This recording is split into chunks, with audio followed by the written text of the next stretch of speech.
Soit exalté, glorifié et béni. Merci, je suis pour ce culte. Amen. Et je nous dis à nous tous bonjour et tous ensemble, je vous souhaite un excellent mois d'octobre.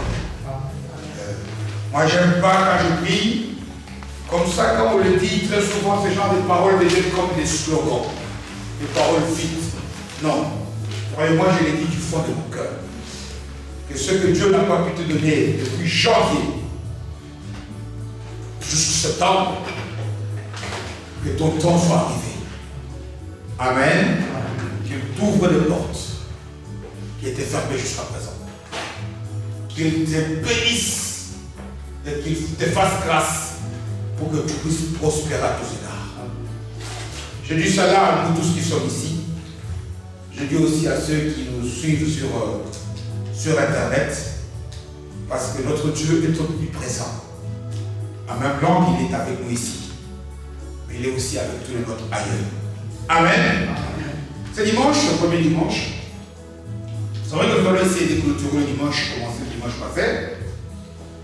Et Dieu veut nous donner aussi une grande clé. Une grande clé parce que je dis c'est bien, comme nous prions, nous voulons voir un mois d'octobre agréable.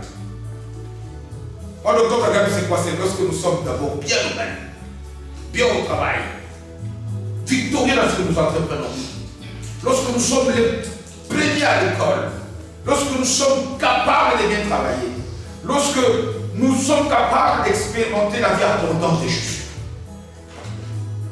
Mais il y a une clé. Tout dépend aussi des choix que tu fais. Amen.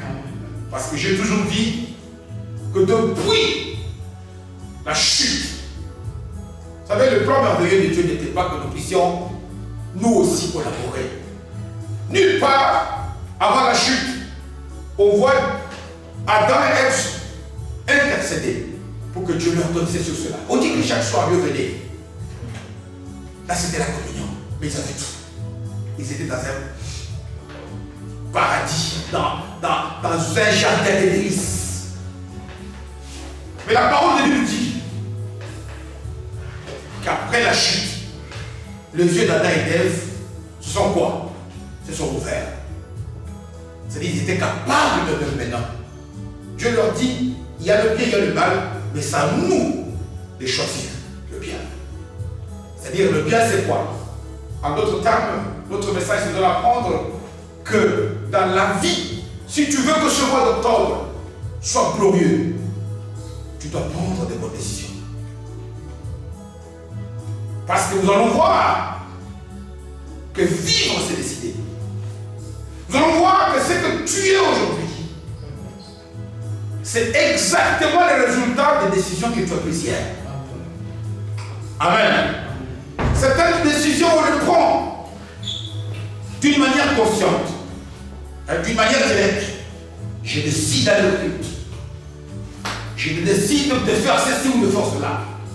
Mais il y a des décisions que nous prenons, parfois même inconsciemment, mais ce sont toutes décisions que tu prends, tout choix que tu fais, c'est une semence que tu jettes en terre. Et celui qui a semé un jour, il fera quoi? Il moissonnera. Soit en bien, soit en mal, selon la semence qui a été jetée en terre. Amen. Amen. Nous devons apprendre à prendre des bonnes décisions. Nous devons, dans la vie, si un jour tu te dis, ah, si je savais, c'est parce qu'hier, tu avais pris une mauvaise décision. Et nous allons voir que rien de tout ce que nous faisons est le résultat d'une décision qu'on avait prise. Et je vais aller plus loin. Même quand on ne décide pas, c'est une décision de ne pas décider. Amen. C'est-à-dire qu'on a pris la décision de ne pas décider. Or, cette décision-là a aussi des conséquences positives ou négatives. Nous allons aujourd'hui continuer avec le même texte. On va lire aujourd'hui un paragraphe court qu'on a lu le dimanche passé, où les gens se sont retrouvés, un groupe de gens se sont retrouvés devant une décision à prendre. Parce que quand je dis que nous devons décider, c'est décider selon Dieu. C'est prendre la décision de Jésus. C'est-à-dire, c'est la décision que j'ai prise. Tu te poses la question, si Jésus était à ma place, qu'aurait-il fait? Amen. Lisons d'abord Actes des Apôtres, chapitre 27. Je sais que nous sommes assidus, on avait lu le dimanche passé à partir du verset 1er. Aujourd'hui, on peut commencer la lecture tout simplement à partir du verset 10. Actes des Apôtres, le 27e chapitre, à partir du 10e verset, peut-être jusqu'au 15e. Voyez 5 versets, 5 ou 6 versets. Nous y sommes. J'ai la parole de Dieu de Jésus. Il est écrit ici dans la parole de Dieu. C'est pourquoi Actes, Apostelgeschichte, Kapitel 27, ab Vers 10. C'est pourquoi Paul avertit les autres, et les autres qui étaient avec lui, en disant: ô homme, je vois que la navigation ne se fera pas sans péril. Attention, c'est-à-dire que si nous continuons ce voyage, nous courons un grand danger. Et sans beaucoup de dommages. Non seulement pour la cargaison, c'est-à-dire que tout ce que nous avons comme bien sur le bateau. Et pour le navire, même le navire qui nous transporte, mais encore pour des gens, pour des personnes. Le centenier, l'officier militaire romain, qui était là, parce que je l'ai mentionné dimanche passé, Paul était prisonnier, il était en transfert à Rome. Le centenier écouta le pilote, donc le commandant de bord. Et il écouta aussi le patron du navire, le propriétaire, plutôt que d'écouter les paroles de Paul. Quel dommage. 12e verset. Et comme le port n'était pas bon pour l'hiverner, même la météo le poussa à aller. Pourquoi? Parce que dans ce port-là, il fallait quitter. Parce que c'était pas bon qu'il passe l'hiver là-bas. La plupart furent d'avis, la majorité des gens qui étaient sur le bateau, de quitter pour tâcher la tête de Phénix, port de Crète, qui regarde le sud-ouest et le nord-ouest, afin d'y passer l'hiver. Les gens vont du sud vers souffler. Et se croyant maîtres de leur dessein, ils levèrent l'ancre et côtoyèrent de près l'île de Crète. Donc le vent, parce que quand le vent souffle, pour ceux qui ont déjà voyagé par bateau, c'est favorable pour qu'on lève l'ancre, c'est-à-dire pour qu'on parte. Tout était favorable, sauf la parole de Paul. Mais bientôt, un vent impétueux qu'on appelle Euracilion se déchaîna sur l'île. Et le navire fut entraîné sans pouvoir lutter contre le vent. Et nous laissâmes aller à la dérive, parole du Seigneur. Amen. Acclamons très fort. Nous voulons expérimenter des grandes choses. Amen. Nous voulons, tout au long de ce mois d'octobre, avoir des choses. Oui, mais ces choses-là, ça dépend des décisions que tu vas prendre à partir de cet endroit. Les bonnes choses ne viennent pas comme ça d'elles-mêmes. Rien n'est acquis. Et je vais nous dire que les choses qui viennent comme ça, sans qu'on les ait cherchées, parfois ne nous amènent pas du bonheur. Il y a ici un texte où des gens sont à une étape où ils sont confrontés à prendre la bonne décision. Faut-il partir ou ne faut-il pas partir? Faut-il lever l'ancre, continuer le voyage jusqu'à Rome? Ou ne faut-il pas rester? Qui d'entre nous ici, chaque jour, ne se retrouve pas dans cette situation? Dois-je aller au culte aujourd'hui ou ne dois-je pas aller? Même dans des choses simplicites. Quel pantalon? Dois-je porter le bleu ou le jaune? Dois-je prendre le bus de 14 heures? Dans la vie, sache que tout bon résultat n'est que la conséquence d'une bonne décision que tu vas prendre. Imaginez-vous, Jésus dit à Marthe, la sœur de Lazare, ta sœur a fait le bon choix. Pourtant, ce qu'elle faisait, elle-même Marie, elle qui préparait les résultats et la nourriture pour le Seigneur, c'était pas mauvais. Mais dans toute chose, la décision qui correspond à la volonté de Dieu est toujours la meilleure. Amen. Et je l'ai dit, je l'insiste. Pourquoi? Parce que la volonté qui correspond à la volonté de Dieu ne frappe pas d'abord aux yeux. Ne correspond pas. Isaïe n'a-t-il pas dit? J'aime beaucoup, je récite beaucoup ce passage. Isaïe 55, verset 8e et 9e, je pense. 7e, 8e, 9e, je pense. Il dit quoi? Les voies de Dieu ne sont pas comment? Comme les voies des hommes. Attention, bien-aimés. Les méthodes de Dieu ne sont pas comme les méthodes des hommes.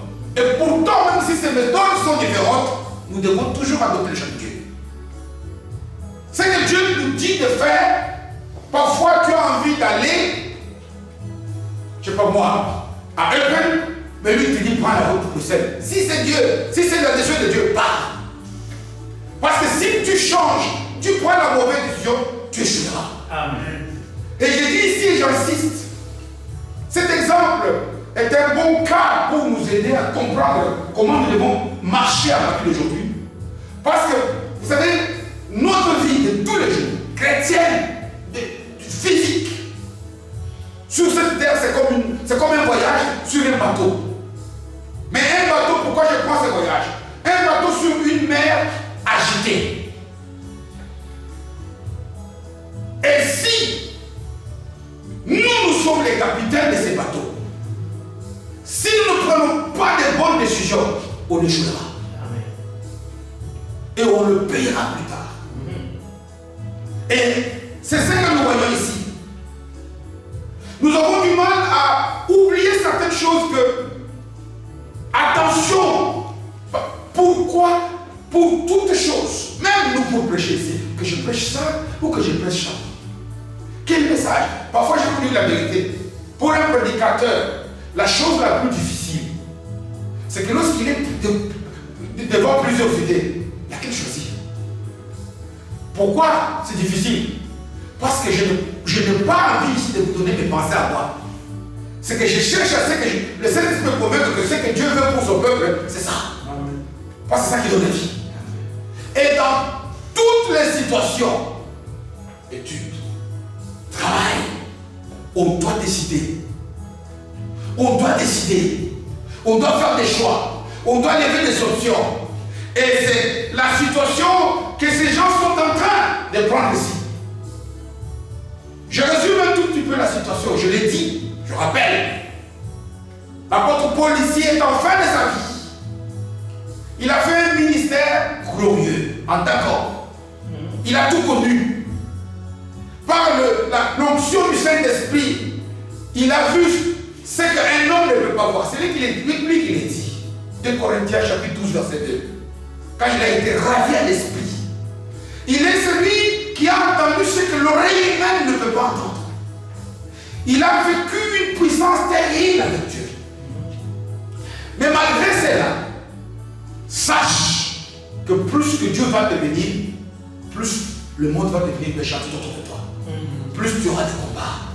Amen. Amen. Chaque fois que tu vas vouloir faire le bien, tu es en train de secouer le camp du diable. Le problème, ce n'est pas les combats. Jésus nous dit, garde le silence, là, ça veut dire tais-toi. Ça veut dire que reste à ta place.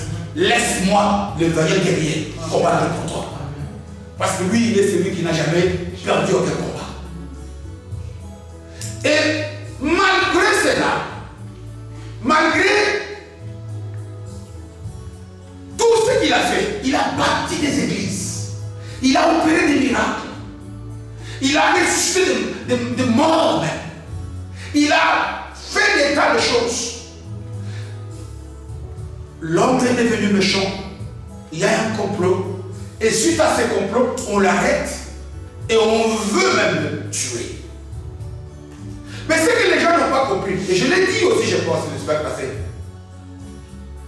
qui peut ravir ce que Dieu tient à sa main?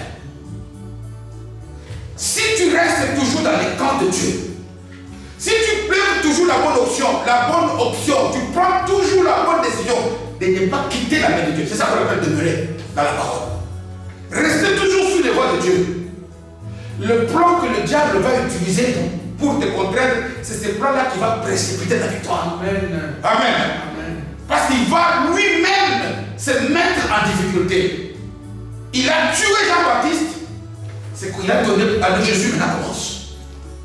Il a voulu tuer Moïse, il l'a rapproché de la maison d'Israël. Il a voulu tuer David, il a précipité que Dieu fasse à tel point que Jésus David pouvait dire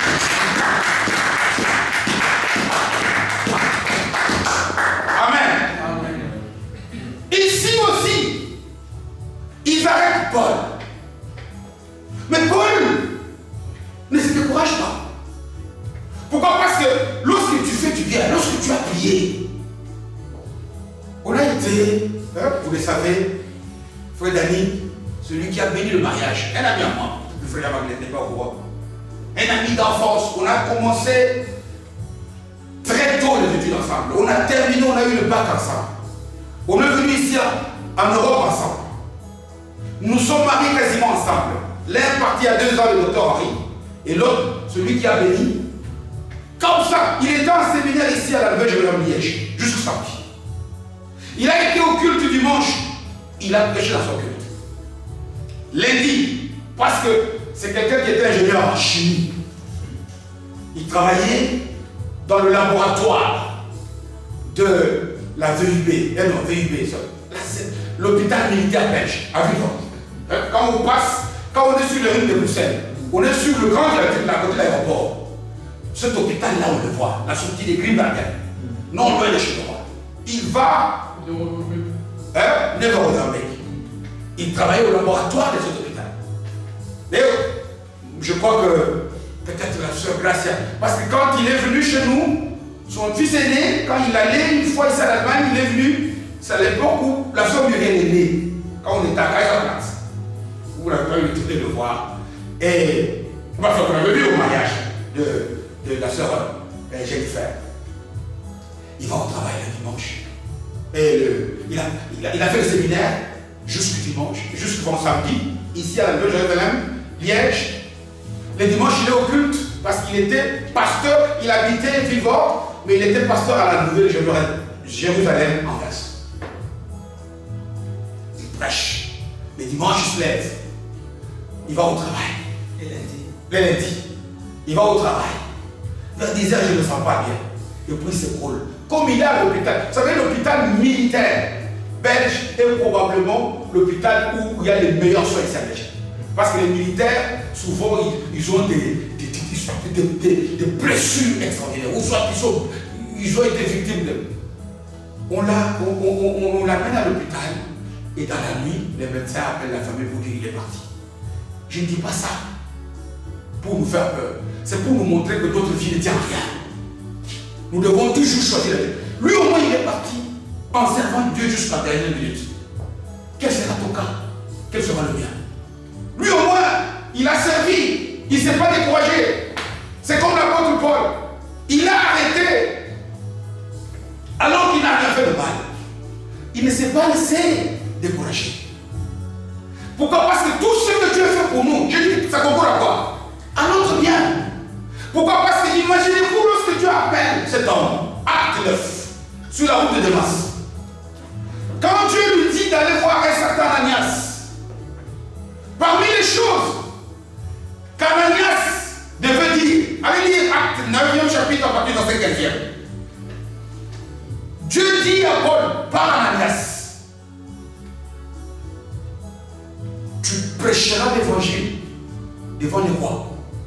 Amen. Si vous voulez qu'on lise au lit, c'est le chapitre 9, on tourne. Mais Paul arrive pratiquement à la fin de sa vie. Il n'a jamais été devant le roi. Il devait aller devant le roi. Dieu a ses méthodes. Mais l'ennemi ne savait pas qu'en arrêtant, il va le conduire jusqu'à Rome pour qu'il puisse faire ses armes. Amen. Les méthodes de Dieu ne sont pas comme les hommes. Dieu agit parfois d'une manière terrible, d'une manière que les gens ne peuvent pas comprendre. Avant d'avancer, c'est très important pour illustrer que ce qu'on dit, ce n'est pas des paroles vides. Je regarde sur les réseaux sociaux. Le dimanche, la semaine passée. C'est un homme, un chrétien lui aussi, comme toi et moi. Il se lève de bon matin, il avait garé sa voiture en bas, un peu comme le frère Dani tu fais là. Chaque fois que je passe, je vois ta voiture, ah tiens, le frère Dani à sa place. Ils sont heureux que tu es là. Amen. Il est là, il se lève. Sa voiture était garée le long d'une haie. Hein, comment on dit, une haie, hein, donc une clôture.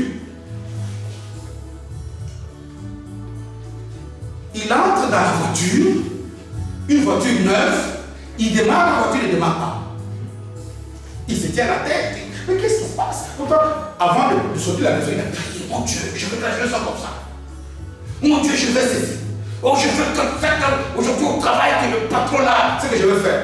Mais quand la voiture ne démarre pas, quand il sort de la voiture, au lieu de passer d'un côté, le côté où c'était le plus facile, lui il passe de l'autre côté.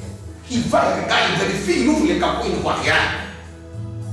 Vous savez, très souvent, nous, quand on est devant du choix, quand on agit vite, quand on agit sous émotion, souvent, au lieu de faciliter les choses, on est complet d'accord. Amen. Il tente plusieurs fois, quand ils sont au capot, tout d'un coup, il voit sa femme qui sort de la maison. La maison est en face. Pourquoi? Parce que leur bébé était en rampant entré en dessous de la voiture. Il était à côté de la rue. S'il avait démarré la voiture, il aurait réglé son bébé. Amen. Les méthodes de Dieu ne sont pas comme les méthodes des hommes. Même si tu vis des difficultés, crois toujours à Dieu. Amen. Le diable peut...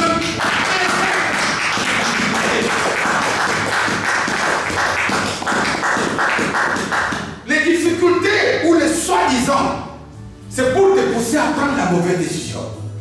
C'est pour te pousser parce que la mauvaise décision peut être même commencer à... Au lieu de prier, tu contactes Dieu. Au lieu de prier, tu dis, oh, à quoi ça sert? Les pasteurs, ils vont prêcher là. Moi, je n'ai rien vu. Ce que tu vois là, Dieu peut l'utiliser pour t'amener là où tu veux t'amener. Amen. Amen. C'est des difficultés. Il y a combien de cas dans la Bible? Vous savez, notre Dieu aime que l'homme arrive au bout. Pour que lorsqu'il agit, tu dis ça c'est Dieu. Parce que lorsque lui il fait, Dieu ne peut pas faire ce qu'un homme peut faire. C'est qu'un homme, vous savez, Dieu est notre troisième main. Si tu as encore deux mains et que tu ne veux pas l'utiliser pour manger, là tu vas préférer le faire. Mais là où il va te falloir une troisième main, c'est Jésus. Amen. Pourquoi? Parce qu'il nous a tout donné. Gardez. Paul devait aller à Rome. Mais Paul devait aller à Rome. Il a été arrêté. Le bien de Paul, c'est qu'il n'a pas lâché. Il n'a pas condamné Dieu. Il ne s'est pas découragé. Il a compris que lorsqu'avec Dieu, je marche avec Dieu, je ne fais pas de petites choses. Je ferai des exploits. J'ai dit et j'insiste. Je ne connais pas le parcours. Chacun d'entre nous ici, tu as tout fait pour que tes problèmes partent. Continue à bien faire. Pourquoi? Parce que ce que toi tu crois être comme un mal aujourd'hui, ça peut être comme un tremblin qui va te permettre de sauter et d'aller plus haut. Et lorsque Dieu fait sauter le verrou, il t'amène là où aucun homme ne peut t'amener. Il t'amène là où la science ne peut pas t'amener. Tu crois aujourd'hui que c'est ta défaite. On dit votre tristesse est chargée à quoi? En joie. Il est ce Dieu-là. Le Dieu qui fait cesser là. Si tu crois aujourd'hui que tes prières ne sont pas exaucées, garde ton calme. Si tu crois que c'est que Dieu ne t'a pas dit, la promesse tarde, reste fidèle. Grave la promesse dans ton cœur. Dieu était fidèle. C'est lui qui a fait la promesse, c'est comment? Il est fidèle. J'ai dit et j'insiste. Je ne sais pas ce que chacun d'entre nous est en train de traverser. C'est que tu vois, si tu es sur la bonne voie de Dieu, demeure dans cette voie-là. Amen. Et ici, ces gens, ils arrivent. Ils ont quitté, je pense, là où ils étaient. Ils sont en train de naviguer sur la mer Méditerranée. Ils arrivent quelque part.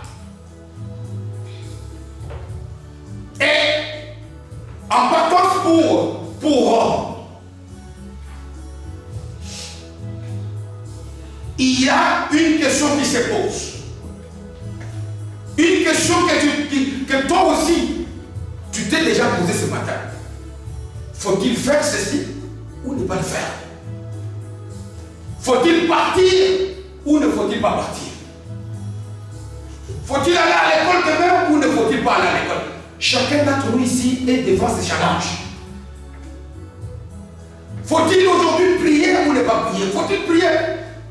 Vivre, c'est toujours donner des réponses à ce genre de questions. Pourquoi? Parce que tous les jours ici, nous serons toujours confrontés à des situations où nous avons des choix à faire. Pour tout parler, dois-je parler au médecin? Cette personne-là qui m'a fait du mal, dois-je aller me venger ou pas? Mais non, j'ai trop insisté, ça ne marche pas. Dois-je continuer ou pas? Cette question-là, même moi, même nous sommes en train de nous poser cette question-là.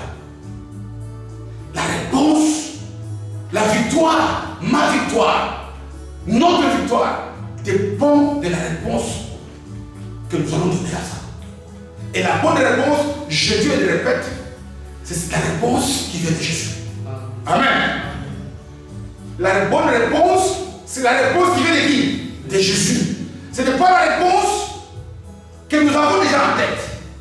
Parce que la plupart d'entre nous, même par rapport à la manière dont on attend que Dieu nous fasse du bien, nous avons des schémas. Nous avons des schémas. On ne les dit pas. Quand on dit, mon Dieu, fais-moi ceci, nous avons déchiré les schémas. Depuis 3-4 dimanches, ce même passage nous revient tout le temps. Il y a dans la tête de l'homme beaucoup de quoi? Des plans. Mais ce sont les projets de Dieu qu'il faut quoi? Qui réussissent. Faire des plans est une bonne chose. Il dit former des plans, c'est une bonne chose. Même lui-même, l'apôtre Paul, si nous lisons à partir du 20e chapitre, il avait fait beaucoup de plans. Je vais à Jérusalem, je ne fais que 7 jours, je fais cela. C'est bien. Mais il arrive au 7e jour, il est dans le temple, allez, il est coffré. Faisons des plans, c'est bien. Planifions des choses, mais prions surtout pour que la volonté de Dieu se fasse. Voilà pourquoi dans notre Père, Jésus nous a dit que la volonté de Dieu se fasse. Nous devons toujours vouloir savoir est-ce que c'est que Dieu, même si c'est que nous avons fait, ça paraît bon, soyons souples. Soyons souples, enlevons le schéma. Ne pensons pas que parce que les choses ne se sont pas passées, comme toi tu penses qu'elles vont se passer, c'est la fin du monde. Non, c'est lui qui fixe le temps, c'est Jésus. C'est lui l'alpha et quoi? Et l'oméga. Tant que lui n'a pas dit que c'est fini, sache que ce n'est pas encore fini. Tant que lui n'a pas marqué un point final, tu peux encore continuer à croire en lui. Tu peux encore continuer à les servir. Et ici, il y a ce choix qui devait être fait. 5 options sont devant chacun d'entre nous ici. Et ici, nous voulons savoir comment choisir la bonne. Ici, les gens ont choisi la mauvaise. Pourquoi? Parce que la bonne, c'est celle que Paul donnait. Pourquoi c'était la bonne? Je dirais un mot aujourd'hui, mais on développera plus tard. Comment reconnaître le choix de Dieu? Pourquoi? Parce que très souvent, nous, on regarde souvent à ce qui frappe les yeux. Nous, on regarde souvent à l'instrument. Ah, lui là, peut-il venir quelque chose de bon de la Galilée? Ah, c'est de la Galilée là qui devait venir le sauveur du monde. Amen. Cette Galilée des pauvres qui était négligée, là où il n'y avait que des pêcheurs et des paysans. Ce sont ces paysans-là. Vous savez, d'abord, Pierre lui-même, le jour de la Pentecôte, lorsqu'il a prêché, alors qu'il y avait des grands avocats, on dit, mais c'est un homme du peuple issu derrière. D'où lui vient cette intelligence? Oui, l'intelligence, c'est la sagesse de notre Dieu. Amen. Amen. Si Dieu te veut grand, personne ne peut t'arrêter. Même le même Paul ici. C'est qui a convaincu le tribunal de Césarée qu'il soit transféré. C'est qu'il a fait un réquisitoire comme aucun avocat au monde. Il a plaidé. Dieu peut te donner un ensemble de choses. Tu mets le monde en doute. C'est lui ou ce n'est pas lui. C'est elle ou c'est pas elle. C'est ça Dieu. Et ici, j'insiste beaucoup parce que nous sommes au début de ce mois. J'aime pas toujours que je répète la même chose. Il l'a dit au mois d'avril, c'était pareil. Mais non! Avec Dieu, mais non! C'est avec Dieu que nous faisons des exploits. Il y a notre part. Il y a la bonne décision que tu dois prendre. C'est nous, même les humains, qui avons fait ce choix de pouvoir être capables de décider de ce qu'on fait ou de ce qu'on ne fait pas. C'est l'humain. Parce que Adam et Ève, nous sommes de sa descendance, de sa postérité. Ils ont fait le choix. Les yeux de l'humain se sont ouverts. Il a pris la connaissance du bien et du mal. Alors Dieu te dit, chacun entend le bien. Je ne fais pas le mal. Décide. Mais quand tu décides parmi plusieurs décisions, prends la bonne décision. Et ici, toujours devant toutes les options qui peuvent se présenter devant les humains pour prendre la bonne décision. Il y en a 5 qu'on résume ici. Il y a 5. La première, c'est celle pourquoi parce que lorsqu'on lit déjà au verset 10e, hein, je pense. Non, la première c'est, on dit, c'est pourquoi Paul avertit les autres en disant, oh, je vois que la navigation ne se fera pas sans péril. C'est comme il te dit, attention, si tu continues sur cette marche-là, tu vas tomber.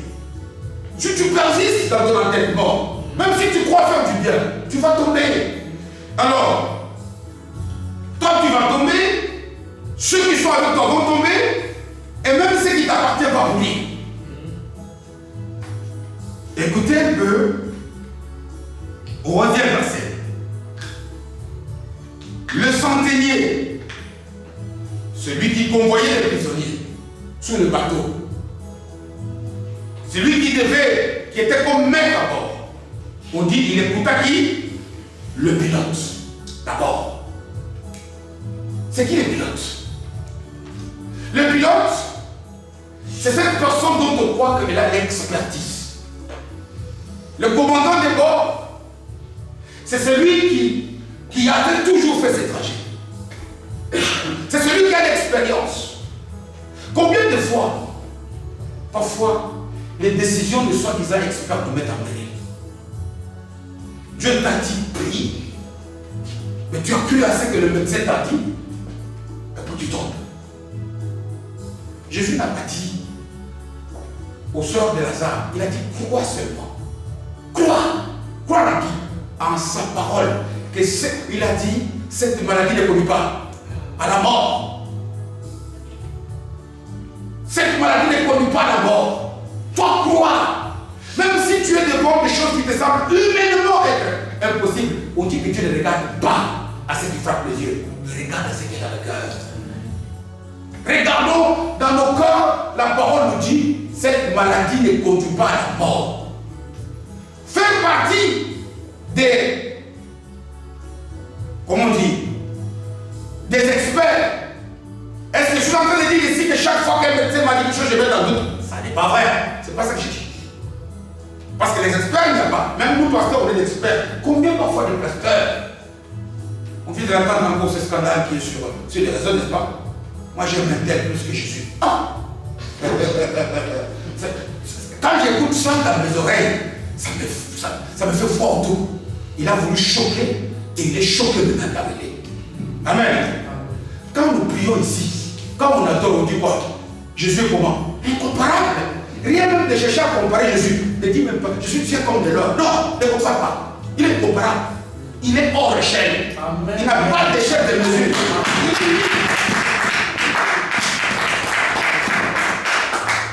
Il est unique. Je dis tout simplement, je ne peux écouter la parole d'un expert que dans la mesure où cette parole me conduit vers la volonté de Dieu. Amen. Dans la mesure, même si c'était un médecin, Dieu m'a dit, Dieu dans la parole, il a dit, je serai la tête. Mais si toi tu me dis autre chose, là, je te laisse avec ton expertise. Les experts, il y en a de toutes sortes. Chaque fois, avant que tu ne prennes la bonne décision, tu verras combien d'experts vont se placer devant toi. Pour te froisser dans ta tête. Ah, quand même, nous sommes, j'ai le cerveau. Comment il peut dire comme ça? Non. Crois dans la parole. qu'aucune expertise ne sorte de ce que Dieu a dit. Dieu a dit, on vous imposera les mains et vous serez comment? Guéri. Ne viens pas toi me dire, parce que tu es expert, qu'est-ce que les mains de tel vont faire? Non, on n'a même pas dit les mains de quelqu'un qui est comme ça. Non. Celui qui prie avec foi. Ça peut être même le feu avant ici. Combien de fois, lorsqu'il était jeune, il aimait nous imposer les mains? Il a peur que c'est toi là. Combien de fois les gens sont venus placer des têtes sur le bracelet? Parce que quoi? Mais ce n'était pas le frère Aaron. C'était Jésus. Amen. Il peut utiliser les bêches. Je te jure, beaucoup de gens. Je me souviens une fois, en 2011, on revient du Congo. Surtout papa Sivo, il aimait beaucoup. Il était petit, il avait d'onction. Quand il te fait comme ça, c'est fini, tu vas rester tranquille. À travers les Seigneurs.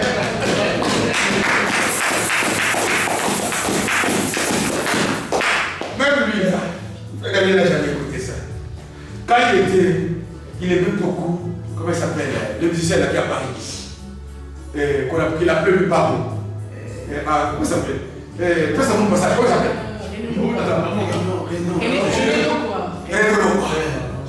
Alors il avait sa chanson, combien de fois ça m'a lâché fait?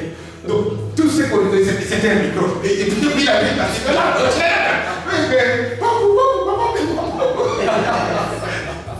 Il aimait beaucoup les combats.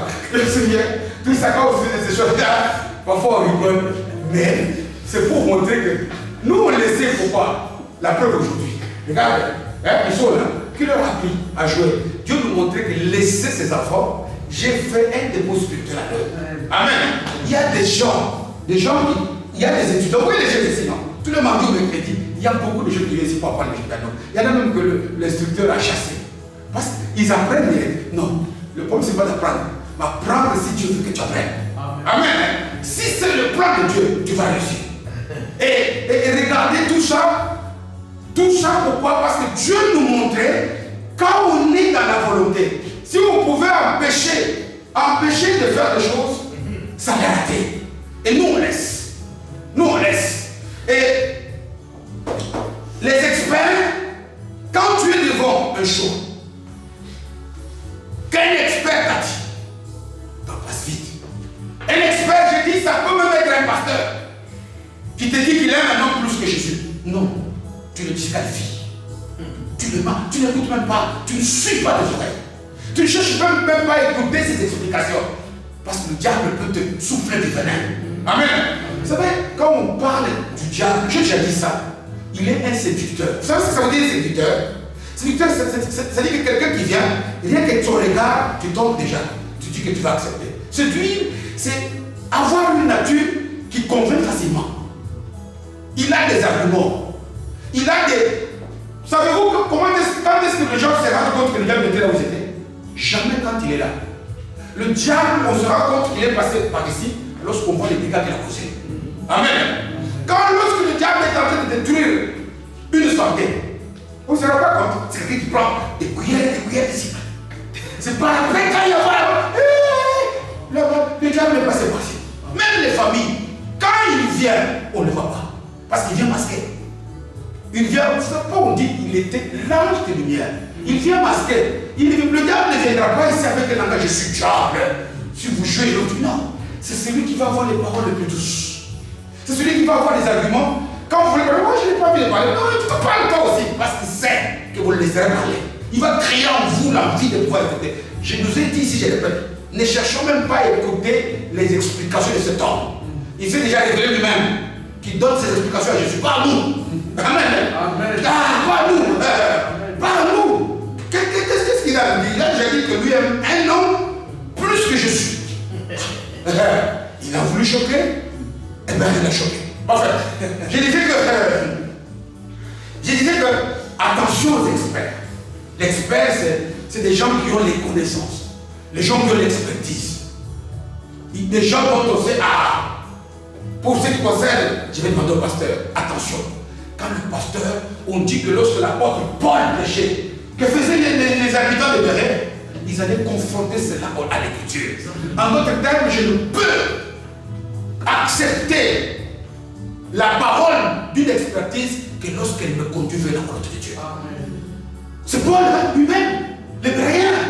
Allez voir. Ah oui, tant que Paul, ce qu'il dit. Pourtant, Paul, ce qu'il a prêché, c'est quoi? C'est qu'on lit dans les épîtres. C'est qu'on lit dans les Éphésiens. Mais eux, à ce moment-là, ils n'avaient pas d'épîtres. Ils allaient voir si ce qu'il dit maintenant, ça a été déjà annoncé dans l'ancienne alliance. Parce qu'à l'époque, il n'y a que l'ancienne alliance. Pourquoi? Parce que l'ancienne alliance et la nouvelle, c'est la parole de Dieu. Mais tout ce que tu dis ici doit se retrouver là. Et tout ce que tu dis dans l'ancienne doit se retrouver là. Alors là, c'est conforme. Amen. Et c'est ça l'expertise. Et puis, après l'expert, il est allé aussi à écouter, on dit, il écouta le pilote et les patrons. Le patron, c'est celui qui lui fait, il regarde au bénéfice ou à la perte. Si je ne pars pas aujourd'hui, je vais gagner ceci. Et je vais perdre cela. Si je vais là-bas, je vais perdre. Savez-vous combien de fois nous avons pris de mauvaises décisions parce que nous regardons souvent au gain ou à la perte. Combien de fois les gens, même pour agir en fonction de Dieu, ils tiennent compte de ce qui... Quand je dis perte, là, ce n'est pas que la perte de l'argent. Il y a l'argent. Mais il y a aussi, bien aimé, le fait de perdre du temps. Amen. Perdre le sommeil. Perdre l'énergie. Ah, moi, je viens du travail, je fais c'est comment? On va me voir, bien aimé. Je lance aux yeux des défauts. Je répète même un communiqué que j'ai déjà fait ici. Cette chair est en train de s'allumer. Est-ce qu'on attend jusqu'à ce qu'elle va exploser? Ça va arriver. Dieu vous met à défi. Nous devons acheter pour la maison de Dieu une nouvelle chair. Où lorsqu'on place des Bibles, rien, les papiers ne tombent pas. Hein? Surtout ceux qui n'ont beaucoup de papiers. Donc on va s'en faire attention pour ça, il ne faut pas que ça tombe. Amen. Et je ne le dis pas avec méchanceté. C'est pour dire attention. Ne lève pas l'option par rapport à ce que tu vas gagner. Lève pas l'option par rapport à ce que tu vas perdre. Parce que je dis ici qu'il y a 5 options qui nous influencent et qui nous empêchent de voir la voie de Dieu. La voie de Dieu, c'est celle qui Paul, c'est celle que pose Paul ici. Attention. Oh, moi je ne fais pas comme ça parce que le médecin avait dit, parce que le pasteur avait dit, parce que c'est un tel avait dit. Ou alors, comment veux-tu que je fasse ça? Alors que je veux perdre ceci. Alors que j'ai dit ici, si Dieu te réveille, même par une moustique, à 4 heures, dis même merci Jésus. Même si tu vas aller au travail à 5 heures. C'est parce que parfois il a tout fait pour que tu te réveilles, tu n'as pas compris. Alors, moustique, vas-y, réveille cet homme-là, ou cette femme-là. Ah ben, parfois certaines moustiques, c'est peut-être pour nous réveiller, pour nous secouer. Pour que nous puissions. Et puis, dis un mot, c'est quoi? Dis Jésus, merci. J'ai déjà dormi jusqu'à 3 heures. Je te fais confiance que la journée qui arrive sera encore meilleure. Rends-toi. Il ne t'a pas dit nécessairement de faire une prière kilométrique. Attention à lever l'option. Ça, ce sont des options de facilité. Nous décidons facilement, nous optons facilement pour la décision qui fait qu'on ne perde pas. Et au notre possède dont on croit que nous on va gagner. Ça, c'est nous qui croyons. Est-ce qu'il y a qu'on croit comme ça? Et puis nous décidons pourquoi? Parce que les experts nous ont influencés. Même dans l'erreur. Et puis troisièmement, il y a on dit plutôt les paroles. Et comme le pont n'était pas bon pour y venir, la majorité. Comment voulez-vous que nous on fasse? Moi je fasse comme ça alors que tout le monde fait ça. Nous sommes souvent influencés par ce que fait tout le monde. Quand je parle de la plupart, ça veut dire que la majorité de tous ceux qui étaient sur le bateau, ils ont dit allez, on doit partir. La majorité, c'est ce que nous enseigne quoi? La coutume, la mode. La majorité, c'est faire ce que tout le monde fait. Attention, on ne fait ce que tout le monde fait que si c'est concourt avec la volonté de Jésus. On dit, ne négligez pas quoi? Les prophéties. Mais qu'est-ce qu'on ajoute comment? Confrontez-les aux êtres, c'est-à-dire à la parole. Que fait Jésus? Amen. Que fait Jésus? La majorité me dit qu'on doit commencer à rentrer dans l'église sans chaussures. Par exemple, que dit l'Écriture? Là, si l'Écriture se tait, Même si je suis seul, j'attends que je suis seul. C'est ça qu'on dit. La mode, le coutume, suivre des choses. Tu dois aller voter, tu dois amener des machettes. Cette machette-là, tu l'amènes, est-ce que tu sais pourquoi on l'a amenée? Peut-être que c'est une machette pour te tuer toi-même. Moi, je ne fais pas ce que je n'ai pas compris. Amen. Il y a des choses que tu dois faire ceci, tu dois des tas de choses liées aux coutumes. Toi, tu te fais comme ça. C'est que tout le monde fait, toi, tu le fais pas. Mais moi, je sais que Jésus fait. Amen. Amen. Ce que Jésus fait, c'est que moi je fais. Fais les choses de Jésus. Attention à la majorité qui nous fait faire beaucoup de fautes. Et puis même, vous verrez qu'on dit qu'un temps léger avait soufflé. C'est-à-dire que les circonstances étaient favorables. Attention à ce qui est facile. À ce qui, quand tu regardes, pourquoi ici quand on parle du vol léger, on parle ici de ce qui est du rationnel, ce qui est du scientifique. Même lui-même, la science a dit que cette maladie-là, c'est incurable. Ça c'est la science. Amen. Amen. La science peut te dire, ne parle pas, Dieu qui parle. J'ai dit ici, nous devons chercher à être du côté de Dieu, à faire sa volonté. Et il y a enfin la cinquième option qui est celle de Dieu, qui est celle de Paul, celle qu'on devait choisir, celle que la majorité n'a pas choisie. Amen. Amen. Sachons ici, chaque fois que nous sommes devant une décision à prendre, ça va aller vite. C'est pas qu'on prenne des cahiers, je dois faire ceci. Les 5 options ici, c'était devant nous. L'expertise des experts, les aspects du gain ou de la perte, la coutume, la majorité, la rationalité scientifique. Pourquoi lui dit-il que ça va pleuvoir aujourd'hui alors que le ciel est bleu? Si Dieu veut qu'il pleuve, ça va pleuvoir. Amen. Amen. Combien de fois les gens ont arrêté? Ils devaient faire une grande action en faveur de Jésus. Le ciel était tout nuageux. Les vrais intercesseurs de foi se sont levés. Et la pluie s'est arrêtée. Élie était un homme de la même nature que nous. Mais quand il a prié, la pluie a obéi. Ce sont ces 5 choix-ci qui doivent nous déterminer à éviter. Et le grand élément qui a poussé ces gens à négliger les choix de Dieu qui étaient à Paul, c'était le fait qu'ils ont regardé à l'instrument. Amen. Amen. Un prisonnier. Lui, il a peur d'aller se faire condamner. Non.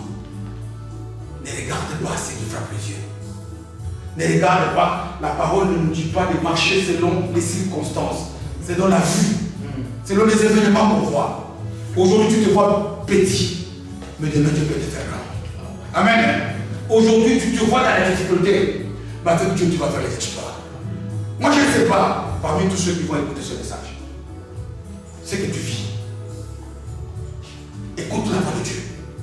Regarde devant ta situation. Qu'est-ce que Dieu t'enseigne? Ce que Dieu t'enseigne peut te paraître une perte. Ce que Dieu t'enseigne peut te paraître contraire à ce que les experts ont dit. Ce que Dieu t'enseigne peut te paraître illogique. Prie seulement et tu verras la gloire de Dieu. Prie. Parce que Dieu est intelligent. Et Dieu est sage. Amen. Amen. Parce que quand ils sont partis, pour ceux qui vont dans la suite, heureusement pour eux, que Dieu n'a pas donné ses grâces à ses enfants. Il y a eu une catastrophe. Mais Dieu a préservé les humains. Amen. Amen. Sois même le seul juste parmi nous ici. Peut-être que tu peux préserver nos vies. Parce que Dieu te trouve juste. Non pas pour qu'on aille au paradis, pour qu'il nous garde encore en vie et qu'il nous donne le temps de nous repentir. Amen. Amen. Parce que ça, Dieu. Prie. Cherche à ce que toi tu sois le seul juste dans ta famille. À ce que toi tu sois le seul juste dans ton église. Parce que tout le monde ici est comme ça, nous tous serons des justes. Et là où il y a la justice de Dieu, Dieu est la relation. Que Dieu bénisse sa parole. Amen.